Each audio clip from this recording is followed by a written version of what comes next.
The Trade Union Federation will return to the National Tripartite Advisory Council. The decision to do so was announced by the head of the Joint Trade Union Movement, Ansel Roger, following a meeting with the Prime Minister on Wednesday afternoon. Mr. Roger said Prime Minister Dr. Keith Rowley has agreed to put a moratorium on the retrenchment of all workers under the control of the government until the end of 2017. This was the main reason for the union's decision to return to the council. Rishi Harinanan has more. After a meeting for almost 3 hours, members of the Trade Union Federation came out relatively happy, as at least 4 of their requests were met by Prime Minister Dr. Keith Rowley. And the Prime Minister agreed that his government will place a moratorium on all retrenchment until December 31st this year. And on that basis, we agreed that we should return to NTAC. Yeah? And what that means is that we do not expect the government to have any new retrenchment between now and December 31st. After that, any retrenchment that is contemplated will be brought to the level of NTAC for discussions.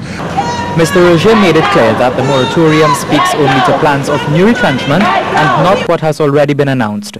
He said if any retrenchment was to take place in the public sector after December 31st, 2017, it would first be discussed at NTAC. It was also agreed that government will take the Retrenchment and Severance Benefit Act and the Companies Act to Parliament as soon as the parliamentary term reopens to have them revised.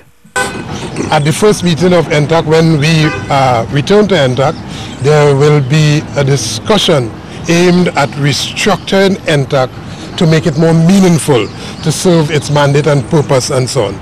He said as it stands, NTAC is not structured in a way to achieve its mandate, and as such restructuring is being planned. Dr. Rowley will be invited to be a part of that. Mr. Roger also told the media the Prime Minister agreed to speak with his ministers to ensure they hold talks with the majority unions before decisions about employees are made. But what if these promises are not kept? I think the answer is clear. Yeah, that will be most unfortunate. And there's a phrase, all hell will break loose. Yeah? A date for the first meeting of NTAC has not yet been set. Rishi Harinanan, CNews. Following the meeting, the Office of the Prime Minister issued a statement saying we must all work together to find a solution to the common problems with which the country is faced and take active steps to improve communications between all parties involved. And he agreed that the government would have the pieces of legislation mentioned on the government's legislative agenda in the next parliamentary term. Additionally, Dr. Rowley agreed that government would not undertake any new retrenchment measures until December 31st, 2017. It was further agreed by the Prime Minister and the unions that the chairmanship of NTAC as well as other operational changes would be discussed at the body's next meeting. The unions extended an invitation to the Prime Minister to attend the next NTAC meeting. And Mr. Roger, who's also President General of the Oilfields Workers Trade Union, said the recent claim of corruption at state-owned Petrotrin is vexing, but he said he is not willing to make a statement on it at this time. But he said it's a topic which can be discussed at a meeting of NTAC.